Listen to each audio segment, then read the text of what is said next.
primary care is an innovative, alternative path to insurance-driven healthcare. Typically, a patient pays their doctor a low monthly membership and, in return, builds a lasting relationship with their doctor and has their doctor available at their fingertips. Welcome to the My DPC Story podcast, where each week you will hear the ever so relatable stories shared by physicians who have chosen to practice medicine in their individual communities through the direct primary care model. I'm your host, Marielle Concepcion, family physician, DPC owner, and former fee-for-service doctor. I hope you enjoy today's episode and come away feeling inspired about the future of patient care, direct primary care.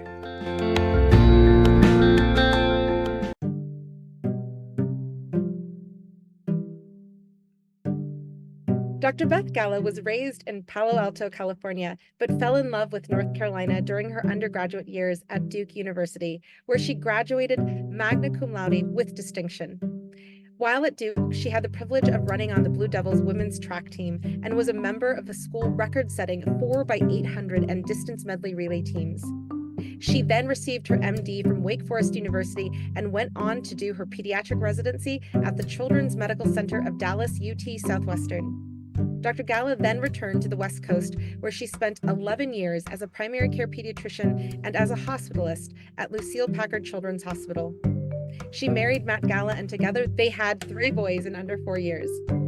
Yearning to return to North Carolina, the Gallas moved across country in 2012 and settled in Holly Springs. Dr. Galla cherished 9 years practicing at Oberlin Road Pediatrics in Raleigh. She became very fond of her loyal patients and wished for the ability to spend more time with each family. So she ventured out on her own to practice medicine the way she feels most comfortable, with a focus on time. Time to listen, time to ask and answer questions, time to really think about problems, time to return texts or phone calls promptly, time to relay test results, time to speak with specialists, and time to be there for her patients and their families whenever they need it.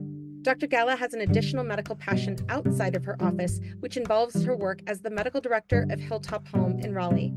This is a private, nonprofit intermediate care facility which provides residential care to 22 children with severe developmental disabilities that render them too medically complex to live at home. Dr. Galla serves as the primary care pediatrician for all of these children and is honored to be part of their comprehensive care team. Most of these children are wheelchair-bound and rely full-time on various medical devices, so her flexibility and autonomy uniquely position her to travel to the children, rather than requiring the coordination of staff and vehicles to transport the kids to her. Prior to accepting the role of medical director, Dr. Galla served on the board of directors for Hilltop for 2 years. She first fell in love with caring for children with special needs as an assistant teacher at a school for orthopedically handicapped children in California during summers in college. While back at school in Durham, she volunteered at Lenox Baker Children's Hospital as a tutor for children with chronic disease who missed school on account of prolonged hospitalizations. When she is not in the office, Dr. Galla cherishes time with her family, riding her Peloton or running outdoors, hiking with her dogs, playing piano, and gardening. Thank you so much for tuning in. Find out more about direct primary care, including resources, discounts, my fave tech tools, books, and more at mydpcstory.com. The mapper has been updated so you can look for practices by specialty. So follow us on your social media platforms with our social handle at mydpcstory, and be sure to subscribe to our newsletter and, of course, the podcast itself so you won't miss out when the next episode drops. So with that, let me welcome our guest. Welcome to the podcast, Dr. Galla. Thank you so much for having me. It's such a treat to have I still consider you a fellow Californian. We have been talking since the days before you opened online. It was so wonderful to meet you in person a couple of years ago in Kansas City. But it's I have to drop this note here because it is so cool that you used to have a place in the town that I'm sitting in talking to you in rural America. So it is so cool to talk with you finally long term now. Yeah, I agree. When I found out that you had an office right next door to the little market, the mountain market where we used to shop when I was a kid, that was just too crazy to believe. And nobody, certainly where I live now, knows anything about Big Trees, California. So it's really nice to make that connection. Oh man, it's such a small world. And I really think that, especially when you talk to people in DPC, one of the things people talk about, especially if they're in residency or medical school, is what if I want to practice where I'm not known because I didn't do residency? And you were practicing in California for quite some time before you moved to North Yeah. Carolina. And Yeah. Right. it's it really does not matter because especially when you're in DPC, you did it in fee for service, but especially in DPC, when you start getting your reputation and that word of mouth out, just Yeah. like you have at your DPC now, it's incredible to see growth, and which you have immensely experienced. It is so awesome to hear another pediatrician share their story. When we talk about your transition from California and the life that you had here, and then going to North Carolina, I want to ask about job selection because you had experience already on the East Coast, but when you moved back, what did you look for having practiced it at Lucille Packard and having really fleshed out your career in terms of you were beyond residency, you were doing things, I'm sure you found out like what you really preferred to do. So how did that drive your selection in terms of jobs when you moved back east? Yeah, you're right. I have had an unusual, I think, number of jobs, and have had changes in locations and types of practices I've done for various reasons. Getting married, moving from the Marin County down the coast in California, having children, things that caused me to want to do different kinds of work. I also was in urgent care between Packard Children's and being in private practice. So you're right. I had experienced everything. And when I moved back to North Carolina and had been in practice already 11 years, I felt like I had landed upon realizing that I really wanted to do primary care. I came out of residency feeling like I could take care of children in the ICU, right? And I could intubate kids and do a lumbar tap on any newborn, but I wasn't equipped to talk about things like nutrition and development and sleep, ADHD, you name it. And so I think that was some of the reason I went back to being a hospitalist was I thought, well, that's what I'm good at. I'm good at the hospital-based acute care stuff. And at that time did not have children. Once I had kids, I started realizing this is what people need help with. It's really hard to parent. And I learned as much from my patients as they learned from me as I was finding my way within primary care. So when we moved to North Carolina, my kids were 5, 3, and almost 2. And I was passionate again about returning to primary care, but took 6 months or so to get us situated and figure out where I wanted to work. And I basically asked around, like you said, I was completely unknown. I had gone to undergrad and med school in the 90s and I had returned in 2012, right? And so I basically asked around among parents where my children went to preschool and did my research and landed upon a practice that I felt really good about at the time. It was not hospital owned. It was one of the few private practices in Raleigh. It was the oldest pediatric primary care office in Raleigh. And it was just a few physicians. And I think they really kept up with evidence based medicine and provided what sort of felt like that small town feeling of care. Lots of multi generations of people came there, right? And so we saw babies whose grandparents talked about how they brought their children there. And that all really felt good to me. But over the course of the 9 years that I was there, I think so many changes happened in primary care as a whole, right? We weren't unique, but we also weren't immune to it, even though we were private. And I saw changes over my 21 years where I felt like we had lost our way in primary care and I needed a way out. And as I say, DPC is the antidote to what's broken, but it's also it saved me because I was at a point where it was either leave medicine or find a new way to do it. I knew that joining another practice in town was going to be no different. I considered urgent care or hospitalist medicine again, but that's not where my heart was. So DPC was a godsend.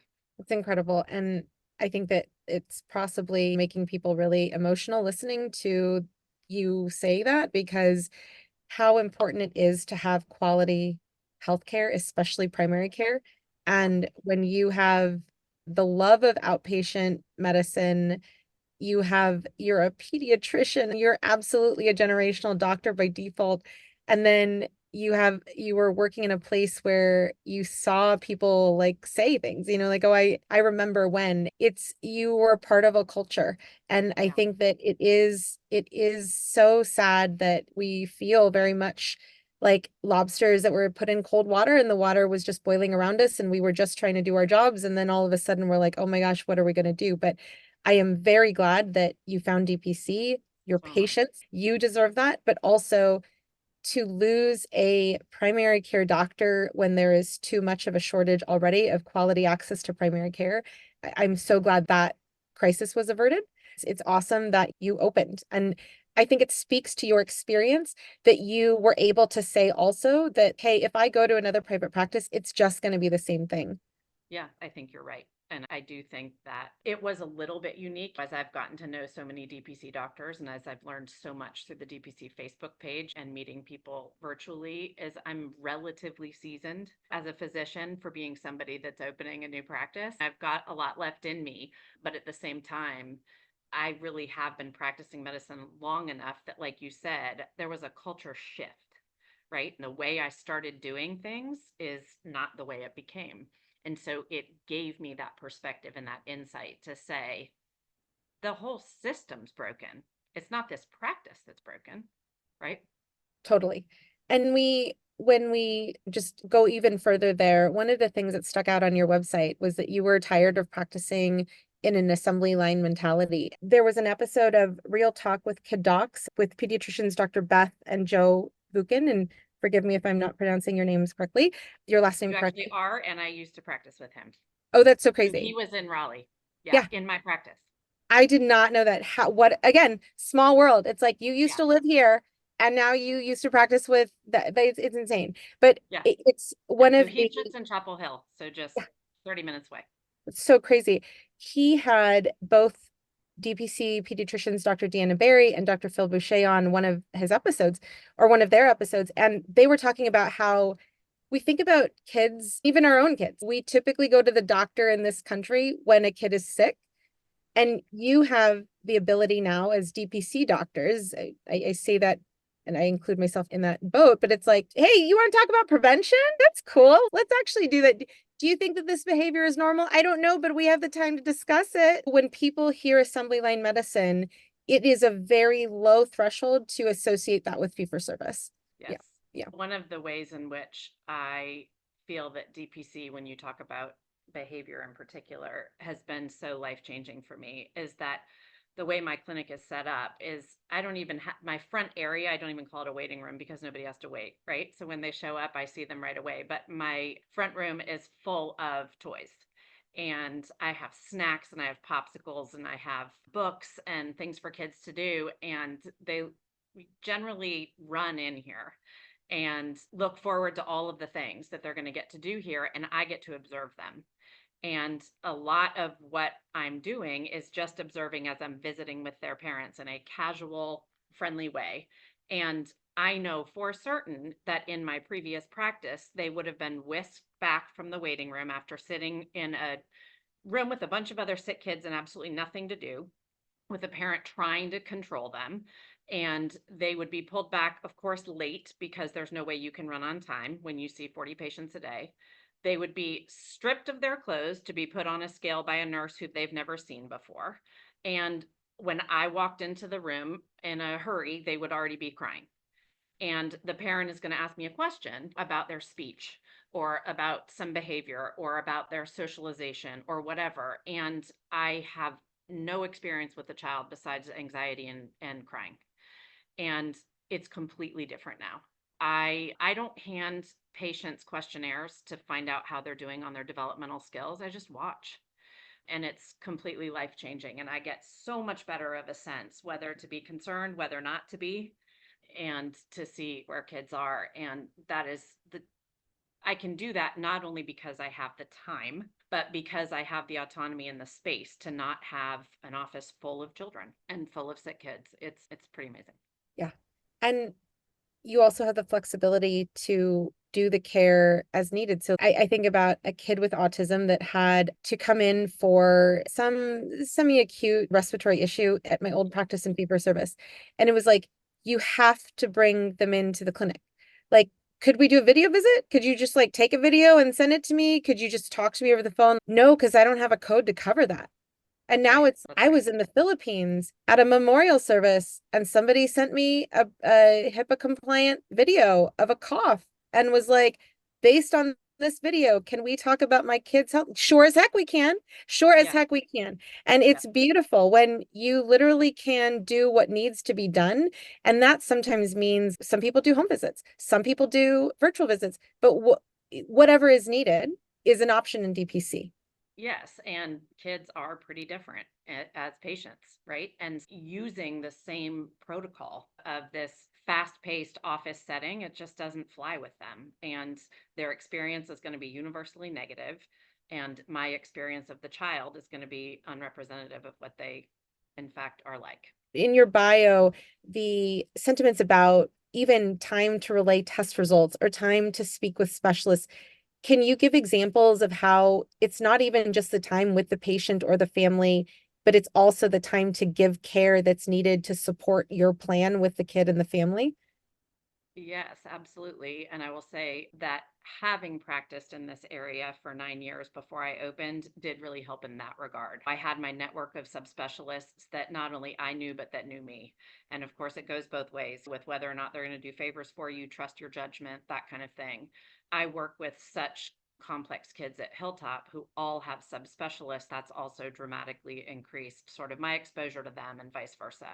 And so one of the things I feel like I can offer my patients is really knowing where they need to go if I can't help them, and then coordinating that and leveraging my knowledge of the system and whether or not I need to have help expediting something, whether it's just a routine referral, and having relationships where I can have real conversations with these specialists so that I can go back to the parents and make them feel like I actually communicated about your child.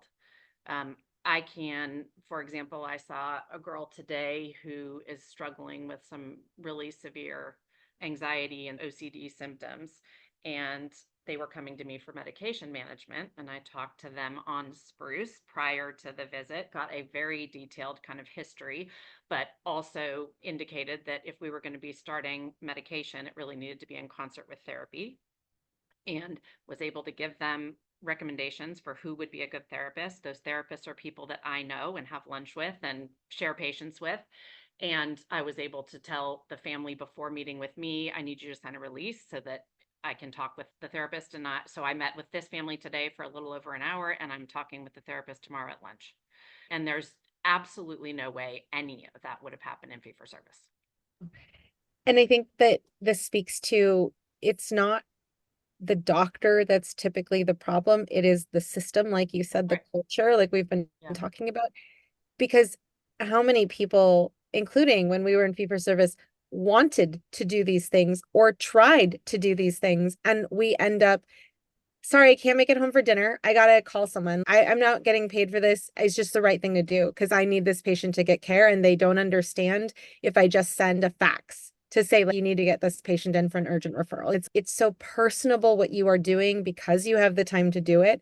And I just think that is exactly like feeding into why patients in no matter what community you are in want DPC, even if they don't know that it's a thing.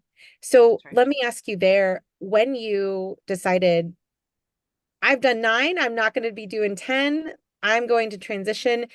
When did you learn about DPC and how did you start planning to transition to your own practice? It was honestly really serendipitous. I would say that my dissatisfaction with the system was already evolving, and then the pandemic hit. And like it did for so many of us, right? It was a game ender for me. And I knew I needed an exit strategy. I really struggled morally with leaving patients at a time where patients needed so much, right? But there's really only so fast and so hard that you can push for so many years before you break, right? And so I was at the breaking point, and I actually was on our local PMG Physician Moms Group Facebook page for the Triangle area where I live. And I can't even remember what the question was that I posed, or it was more of a sort of discussion about what's happened with primary care. And Tammy Waters who has her family practice DPC down the road, right, commented on my Facebook post, "Have you thought about DPC?" And it's embarrassing to say now, but I thought she was referring to Duke Primary Care, because Duke owns tons of the primary care offices around here. And I thought, why would that fix my problems? Love Duke, go Blue Devils, but how is that going to fix my problem? And so we started talking offline, and she's no, direct primary care. Truly had not heard of it. And the moment I heard, literally the next day, I gave notice at my office and I started planning to open my practice. And I think I gave notice in mid-October. I had a 90-day stipulation in my contract. And so I left February 1st and I opened April. I was just so jazzed to learn about this and so excited because, like you said, I was already doing this, but at my expense, right? So when I talked to my patients about what was so dissatisfying for me at my old practice, I've been flattered to have them say, "You never made us feel rushed." Really? You were that slammed? We never knew. And I say, that's the problem and why it was so exhausting. I was acting. That was a performance all day long. I'm smiling, I'm nodding, I'm listening. I am listening to you and your child. I am not documenting on my computer. I will do it later, but I will do it later when I'm home with my children. I will do it on my day off. I will do it on the weekends. I had patients who were unable to get in to see me within 3 months. And so I would put them in on my lunch break. I would stay late on a day to see them because I wanted to see them. I would give a select few my cell phone number. Things that uh, really just honestly burned me out and took away from my family. Yeah. And you have three yourself. I have two. Like we were just talking before I hit record, like when we started talking, when you opened your practice 2022, it was, you're like, how old are your kids? Like they were not that old when we were just initially talking. And it's so crazy how time flies. And this Yes. is where, especially if you have something that you need to appreciate, whatever it is, it's like a puppy, a human puppy, whatever it is, like the time flies. And financial rewards of being a doctor are one thing. Yes, you need money to survive, fine. You need to pay off your loans, fine.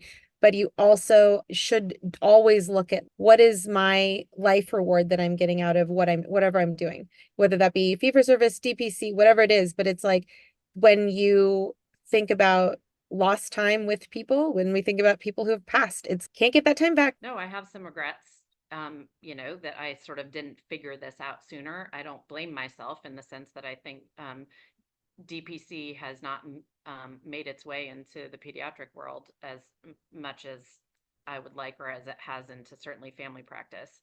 And we have a huge problem with a shortage of pediatricians in general. And I think 252 spots went unfilled in pediatric residencies. It's a crisis. And I'm concerned about it, but I also completely understand it, right? Is that if it's not going to be lucrative and it's going to slowly kill you and keep you away from your own children, why would you choose it? And you end up, with a bunch of med school debt that you can't pay off. Absolutely. And another DPC doctor, she's in her 50s, but I remember she had celebrated, like, I paid my last check, and that is crazy. That's a totally separate conversation as to why do primary care doctors get like the bottom of the barrel when it comes to reimbursement, and why are we expected to still pay the same loan rates, all of these things, like a specialty care doctor? Like, it's crazy. Another conversation another day. But just going back to Tammy, of all people, leaving that comment, it's like you can totally picture her, especially you and I, like leaning in and being like, have you heard of DPC? Like, I just love Right. that. Yeah. She proselytized and converted me and was super supportive. Shout out to Tammy. Allowed me to use her office for my photo shoots when I was creating my website, gave me all sorts of information, really helpful. And that's the feeling of DPC that's also unique. Happy doctors, happy patients, but doctors also helping each other, which is Absolutely. just not always the case. And you talked about that woman paying off her loans at 50. I'm in my 50s and just took my first 2-week vacation in my career. It wasn't looked upon favorably. If I didn't work, I didn't get paid. So it was financially a pretty hard thing to do. But also the culture was just as it's been since I was a resident, suck it up, right? And what was considered mental health care or self-care was being sent a podcast on mindfulness or a catered lunch during a lunch break I didn't have, or that I spent talking to patients or seeing patients anyway. That it doesn't make anything better. Not at all. And I just want to point out, especially for those people who are like scratching their head or relating to what you're saying, like you got paid for all of those 2 weeks of vacation and you took vacation, period. Now you have a totally different way of being able to live life because you're a DPC doctor. Right. And I felt the urgency. I have now, my boys will be all in high school together next year, freshman, junior, senior. And I'm acutely aware of the fact that I'm not going to have kids at home a lot longer. And I really didn't like the person that they saw me being and that they came home to every day. Every one of us has things that we look back and we're like, wow, like that's that time. Wish it could have been different for Right. you. I'm sending you a big hug across the internet because it breaks my heart hearing that. I am glad though that your boys are healthy, that you are healthy, that you are able to do these things now and to intentionally plan that future.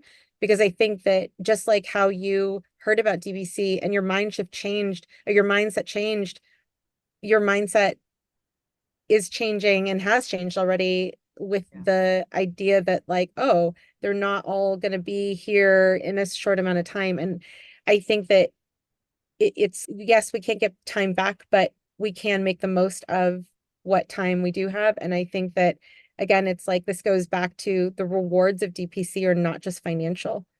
Right. Yep.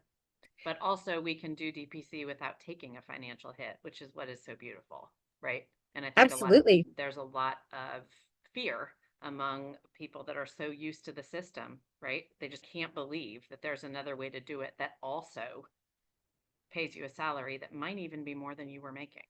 It is mind blowing, especially for primary care doctors, especially for Yes. primary care. There's on Dr. Rebecca Bernard's episode Yep. of the Patreon, she Yep. talked about how she saved $3 million in retirement just since opening her DPC. Wow. What? That's insane. Sorry, I just like totally blew people's ears off with that what. But this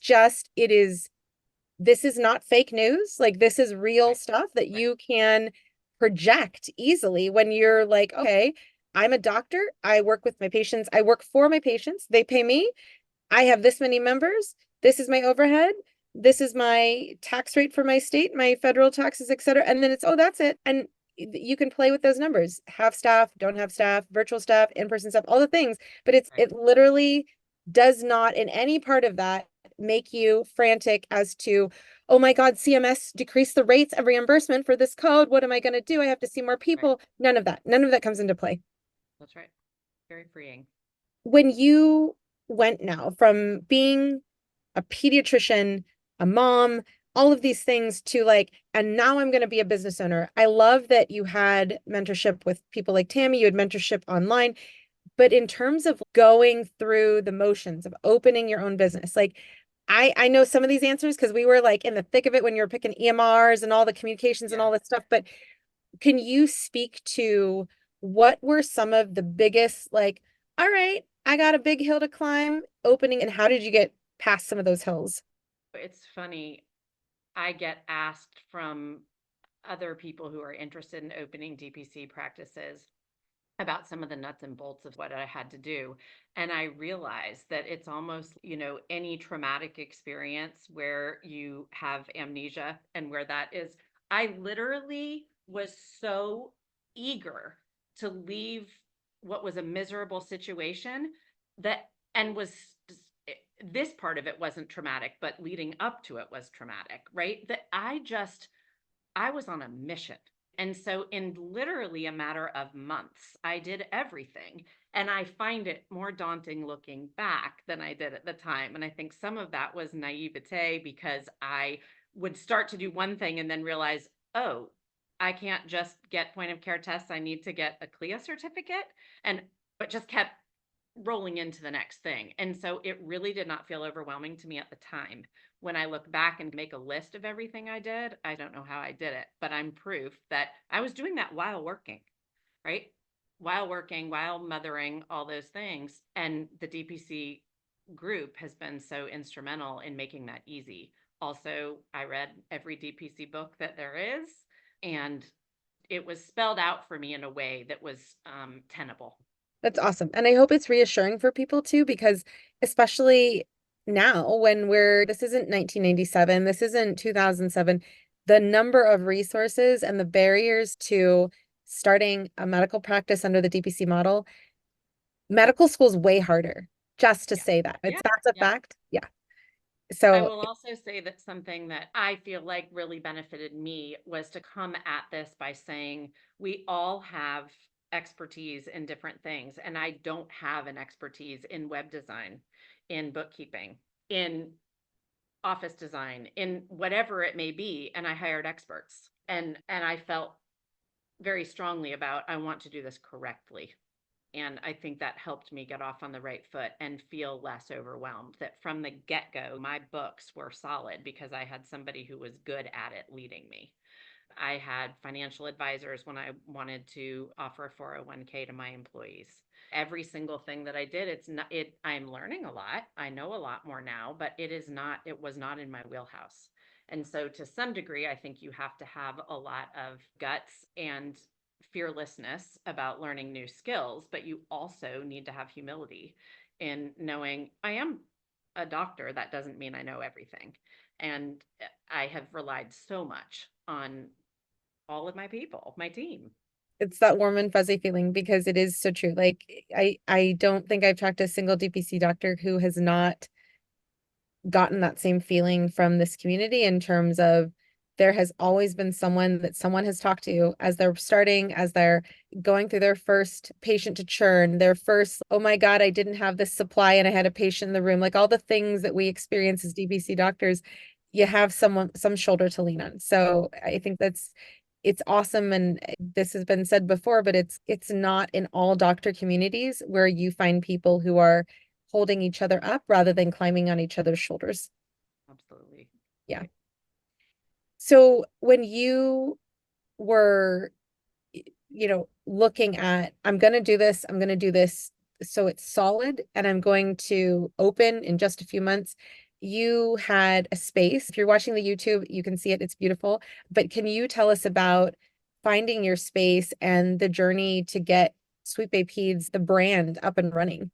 Yeah. So I think I was driven mostly in my search for space inconvenience to my patients while respecting the stipulations of my non-compete clause.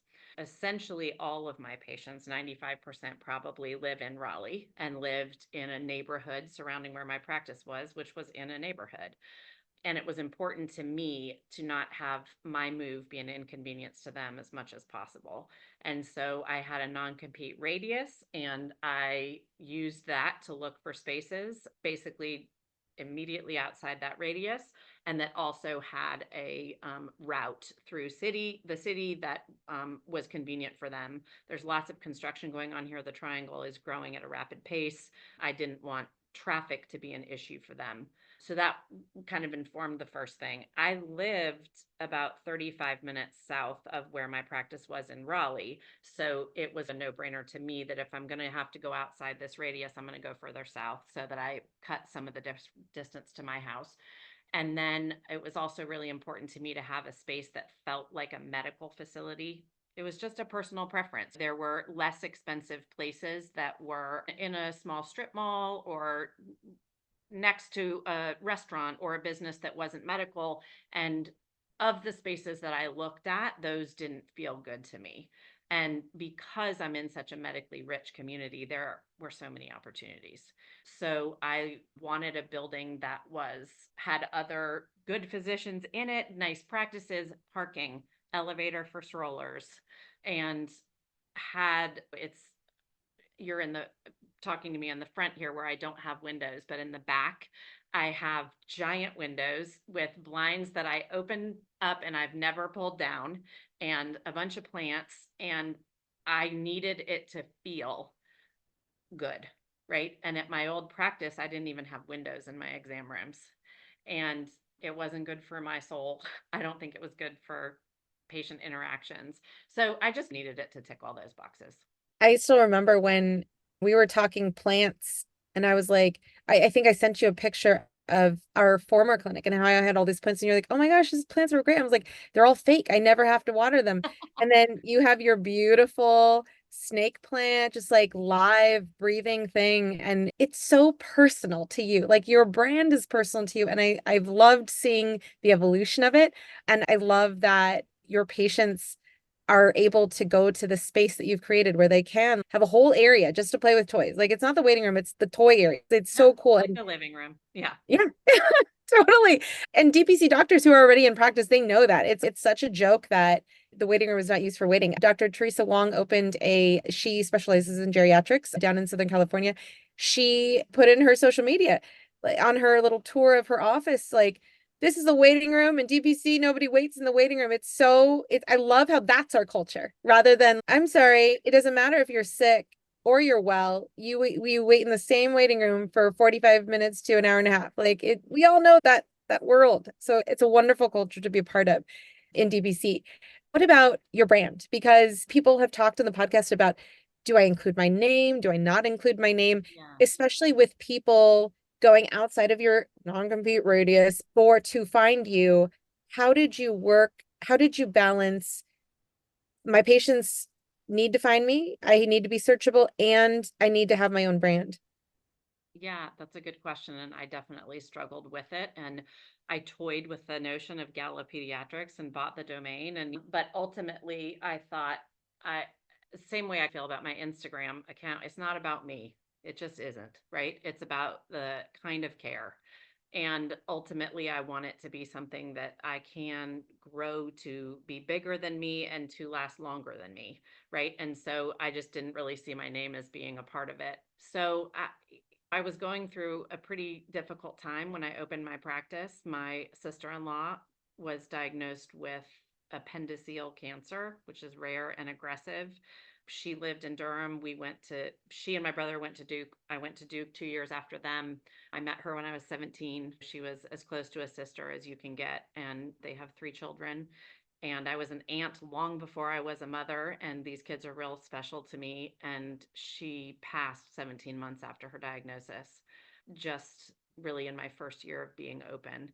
And she just meant the world to me. And when I was naming my practice as well as just reflecting on what was important to me, just nature and this fresh air and health and um, holistic health, it all just had this sort of nature vibe to me. And she and my brother had this beautiful magnolia tree in their front yard, which was not, I don't know, it was just this sort of quintessential look to their house. And it was something that was very Southern to me. And there is one type of magnolia tree called the Sweetbay. And it is unique in that it's used for some, or has been used historically for some medicinal purposes. And it just all came together as having some meaning to me that may not even be apparent on the surface to other people. Now they know though, because you just Yeah. shared it. And I think that is the stuff that goes to the root of why I even created this podcast. I would go to these summits, just like where I met you, and it's what would I remember is the stories. It is very hard to unhear what you just shared about your brand. And you know that your patients are feeling that when like they see your real plants. Your brand is not even just in your colors and your logo. It's in you, it's in your space, it's in the way that you care for people. It's just amazing. So let me ask your website, because you said like you're not graphics designer, the person who's Yeah. like, I'm gonna wear all the hats and like wear myself Right. ragged. That I will reflect on that. That was me. But like for your Yeah. website and your copy, how did you get to your amazing website as it is today? Oh, thank you. I wrote all the copy myself, and I am pretty clueless about web design and graphic design in general, but I have a cousin who is super skilled in those areas and went to Carnegie Mellon with a woman who became a web designer who was really talented and was located in Pennsylvania. But so she was like a best college friend of my cousin, and she put us in touch. And I've still never met her in person. and she's wonderful. And we had a phone call where we discussed my vision. She was a great listener. She's super talented. And she did a great job of capturing exactly what I was going for. Amazing. And as it should be. And now let me ask you, with the tabs that you have along the top, I wonder, do you see traffic just going crazy on one particular tab versus others, especially since you've been open to now? That's a good question that I can't answer. I have no idea. I don't know if she tracks it. I certainly don't. I don't know. But I will say that I have also been very fortunate that I have not ever needed to market. And so I'm not even sure. I'm sure people do look at my website. And when I was first opening, I'm sure they did. But my practice was really built from relationships I had over the previous 9 years. And yeah, I think a lot of people just what they needed to be educated about was the model and not really about me. And so I think that education happened early. I don't know how much people look at it now. I'm currently working on a wait list, just paused over the summer. So good question. I have no idea.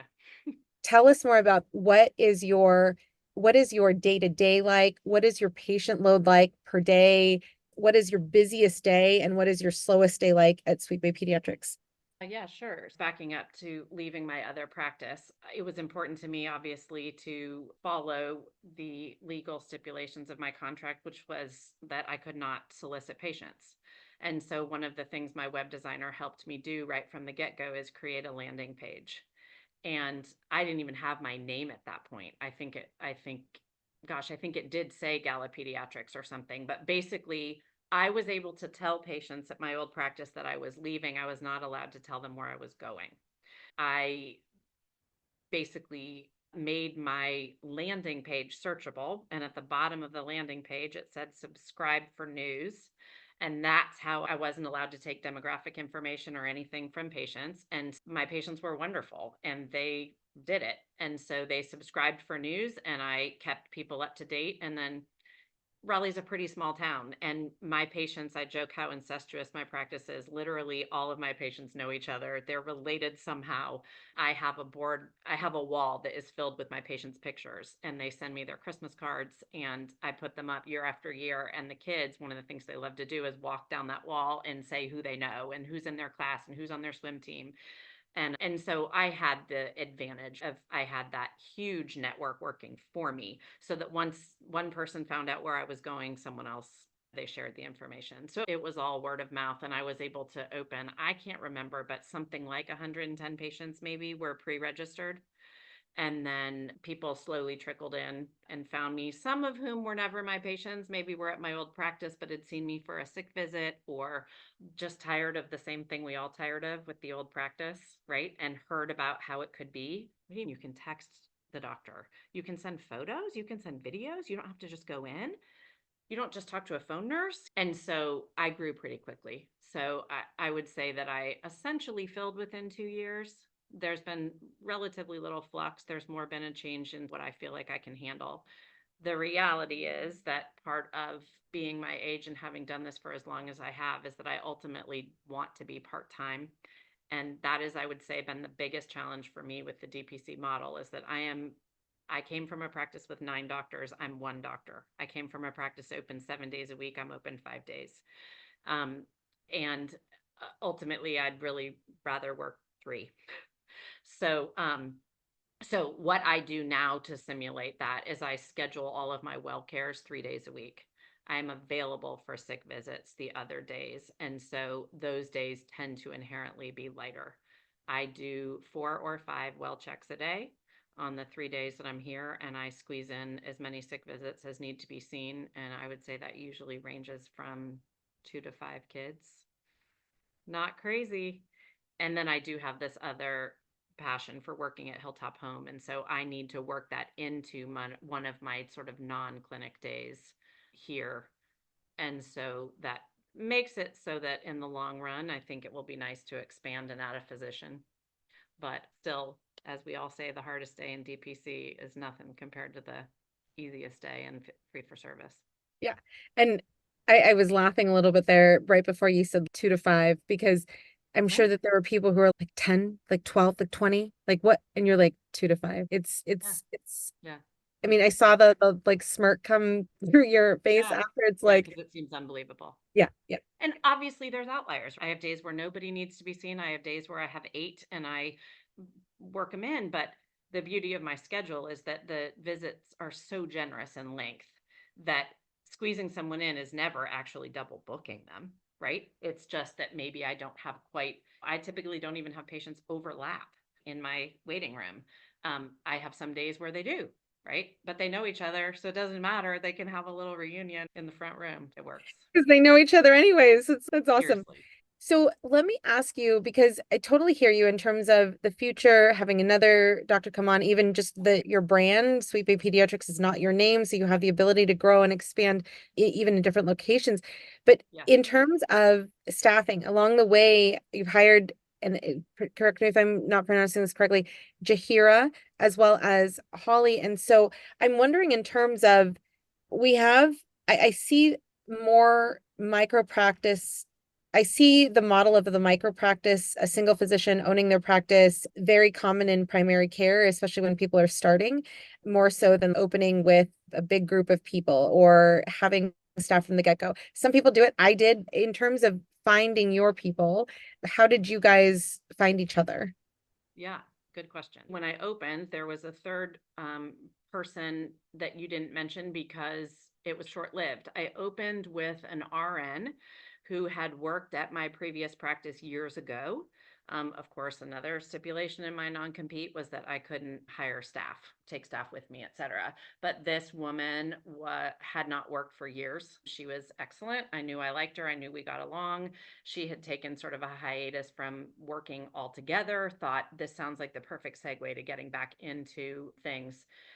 And she was here only a few months, and very mutually we parted ways because she decided that she actually didn't want to get back to nursing, and I realized that she was completely overqualified for what I needed her to do. So I was paying her RN rates and she was rooming patients, doing a little bit of admin stuff. I have actually not shared any of the admin duties that are like the bigger picture, registering patients for the practice, doing all the billing. I do all that on my own, and I've never had help doing that. But having an RN, I never have patients get advice from anyone but me. So even though her advice probably would have been solid, there just really wasn't a role for an RN. We parted ways, and I actually put an ad out just on Indeed for a medical assistant. And I probably got 23 applications within a couple days, and really just so fortunate that I picked Jahira to interview. She is just the best. And so she's an MA, and it's very appropriately trained for kind of what she does. And my patients love her. And really, we just sit by side at this big desk behind me. I have an office in the back that I never sit in. We basically use it for storage because I like to greet patients. I like to sit next to her. I have one printer, I have one scanner. And so we share everything and sit at the front. And she is a fast learner. She's smart, and she not only rooms patients, but obviously does all of my Vax care stuff and will do anything I ask her to do, figures out computer systems. We're just figured out how to print labels for lab samples, but also I'm going to start dispensing meds. And so I needed to get a label printer and that kind of thing. And so I order things, and then the box arrives and she has at it, and she reads the instructions and she gets everything going. So she's wonderful. I did hire a nurse practitioner 6 months ago. Honestly, I was very concerned about burning out. I realized that I took this venture on with so much passion and excitement that I thought I can do it all, and it's no big deal to be the only physician here, and to be on Spruce 7 days a week. And 2 years in, I thought, I need to be careful, right? And so I it's pretty hard to find a doctor for a variety of reasons. And I'm also really picky, right? I essentially view it as a marriage. And so I'm not going to marry just anyone. So Holly was a lactation consultant, is a lactation consultant who I had known from my previous practice and knew that she was great. And she and I decided to work together, and she sees some sick patients on the days that I am over at Hilltop. Ultimately, I think that it's incongruous a little bit for my patients to be seeing a mid-level when what they signed up for was me.